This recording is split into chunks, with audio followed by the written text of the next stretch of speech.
Hey everybody, this is a quick video in case you need to hard reset your Meta Quest 2 headset. Maybe you're selling it and you just want to get rid of it, or you maybe just bought a used one and you just want to start fresh and have everything be at the factory default settings. Or if you're doing some troubleshooting where it just won't connect or it won't work or something like that, a hard reset can fix a lot of issues. And it's pretty simple to do. All you need to do is with the headset turned off, you see the light indicator shows that it's off here. We're gonna press the volume down button and the power button simultaneously until it powers on. It'll take a few seconds.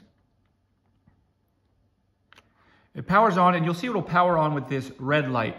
And I'm not sure if you can see it in there. There's a blue menu. It says USB mode. Then you can use the volume buttons to toggle through the menu, and you'll see there's an option in there for factory reset. Then you'll hit the power button to select it, and then it'll take you to a confirmation page where you can toggle to no, go back, or yes, confirm the factory reset to default settings. Once you hit that, to confirm it, it will wipe everything off the headset. It will turn off, and you can turn it back on like it was when you took it out of the box.